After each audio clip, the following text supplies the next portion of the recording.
You know, it's not tough to see is this stretch of sunshine we've had. My goodness, it's just been fantastic. Sure has. And looking into our weather crystal ball over in the Weather Center, I mean, it just continues. It really does. There's a couple changes here and there, one of which we'll talk about tomorrow morning. Getting out the door, it will be a little bit cooler than where we've been. This morning, we started in the upper 50s and near 60 degrees. Tomorrow morning, in the 40s, maybe even upper 30s in spots. I think most of us will settle in the 40s, but it will be cool. We've got a breeze around. We'll have clouds and sun mix tomorrow morning throughout the afternoon into the evening.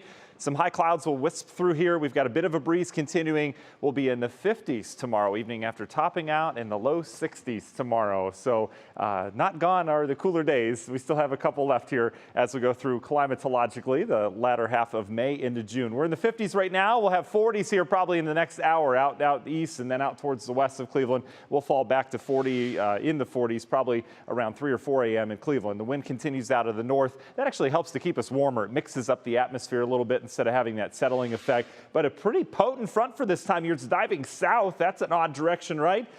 And really the driver of this is this giant high pressure that's moving in from Canada. It's got some cold air. That has a settling effect. And that's going to take up residency on our forecasts. I mentioned earlier, frost and freeze likely for areas of Michigan. I'm not worried about that here locally because of that wind. National Design Hour by our forecasts. We're back into the 40s tonight. Notice the high clouds tomorrow morning greeting you out the door. They'll be coming and going out of the northwest. Notice we'll have lots of sunshine as well. We should make it into the 60s away from the lake.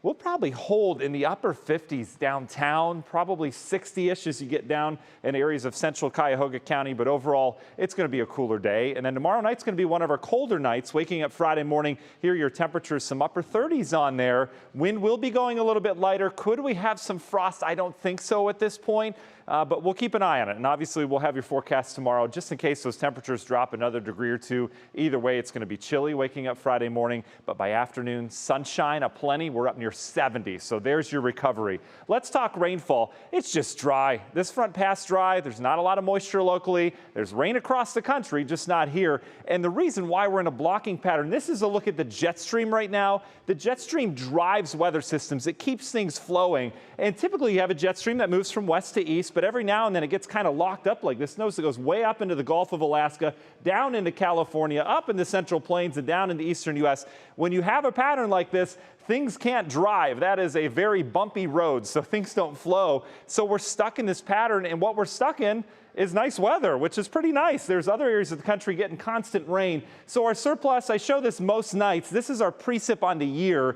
That's our surplus on the year. So we're still above average in terms of precip. Mansfield, you're hanging on. We're going to lose that this week because here's your chance of rain over the next 7 days. Let me just get out of the way so you can see it here. There's no rain all the way through Wednesday. Wednesday night into Thursday next week, that's when we start to introduce it. But in terms of dry stretches, we're at 4 days, not a big deal. Longest May streak that we've had is 18 days back in 1903. We all remember that one. The longest overall dry streak, 27 days back in October of 1963. But we go dry from here. I'll let it play out. There's Friday, there's Saturday. Memorial Day weekend looks great. This high pressure settles in. It'll eventually pull in some moisture. Remember, we've been tracking this last couple nights. I don't think it makes it. And then we have to wait on our next system, which will be pop-up thunderstorms next Thursday. As of right now, that's our next chance of rain. So we're going to need to do some watering still. Union Home Mortgage 10-day forecast. The other thing is we get hot next week. We're into the low to mid 80s with sunshine before those rain chances arrive. We'll probably find ourselves in the abnormally dry category when the drought monitor comes out this week, which isn't quite a drought yet, but certainly we could use some rain here over the next 10 days, guys. All right, Matt, thanks.